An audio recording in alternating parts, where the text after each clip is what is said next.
I don't know if it's the string of particularly bad Disney sequels I had to sift through the last few days, or the fact that this might actually be a good movie, but 101 Dalmatians 2: Patch's London Adventure is actually kind of a good movie. I dare even say, on par with the original. Yeah, I can't believe those words are leaving my mouth either. Really? This is the one? It has the spirit of the original, artwork similar to the original, some great updates, some good callbacks. It's exciting, I didn't always know where it was going to go. It's funny, adventurous. Oh my god, I think I came across an actual good Disney sequel. It begins not too shortly after the first one, where we see the Dalmatian plantation is about to be put into effect, so the family is about to move. But one of the puppies, named Patch, is feeling a little out of place. And it's understandably so. When you're the middle child of 101, you can get a little lost. Hungry for his chance to stand out, he sees that a TV dog, named Thunderbolt, is holding auditions for a new dog to be on his show. What he doesn't know is that his current sidekick, named Little Lightning, has told him that they're about to kill off his character, so he needs to find a way to prove to the public that he's a real hero.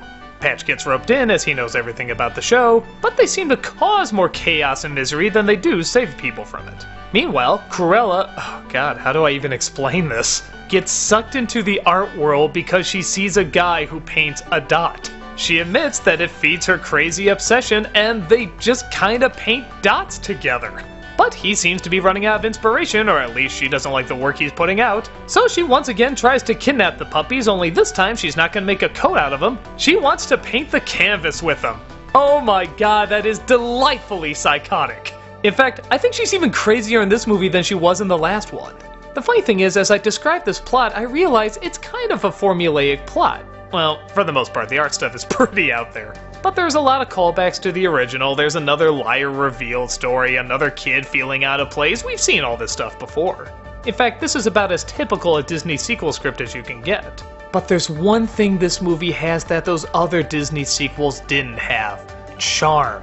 It's a charming movie. The characters are so likable. The comedy actually gets a few laugh-out-loud laughs. The pacing is never too rushed. The slow moments are perfectly slow, the fast moments are perfectly fast. The voice talent is especially good. That's Martin Short as the artist, he's really funny as hell. Cruella's voice is hilarious, the hero dog is delightfully full of himself. Jason Alexander is another villain, that's a lot of fun. And they got a real kid to play the puppy, not some adult just doing a high-pitched voice like this that's just uncomfortable and weird. The artwork is also really great. These are some very distinct backgrounds that are very similar to the original. I like the original a little better because they were hand-painted and these are clearly computer. But by God, they still look great. It can be extreme and over the top, but it can also be kind of subtle and delicate too. I guess the one thing that's missing from it is it doesn't feel quite as big as the original. I mean, the climax is another car chase, and it's just Cruella trying to catch the puppies again. There's even another scene where all the dogs bark to communicate. But in my opinion, the film makes up for it by having better comedy than the first. The first isn't especially funny, it's just cute. This one has a much better sense of humor, and you can tell the writing is trying much harder than it really needs to try, and I love that. I love taking this idea that really should only entertain your 2-year-old and actually throwing in some witty dialogue. So, is it a great film? By no means, but you're talking to a guy who doesn't even think the first one was a great film. But the first one was good, and cute, and had some charm to it. This is exactly the same thing.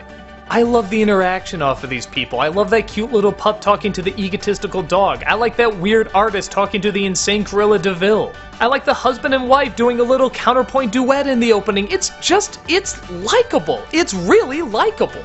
It reminds me a lot of the Wallace and Gromit shorts or the Shaun the Sheep movie. It's not like you're slapping your knee at the comedy, but there's just something inventive about it. Something so delightfully innocent yet still intelligent. Like I said, I can't act like this is any phenomenal feat of animation or cinema storytelling, but it's just a nice, enjoyable little movie. A movie that I couldn't predict where it was gonna go. A movie that had a line or two I might actually quote out of context. A movie I legitimately wanted to stay and watch until the very end. If somebody turned it off, I would go rent it and watch the rest of it. I know that's how movies are supposed to work, but for a lot of Disney sequels, that's not what happens. It's a perfectly entertaining little film, and after all the stinkers I've had to watch, entertaining little film to me equals amazing.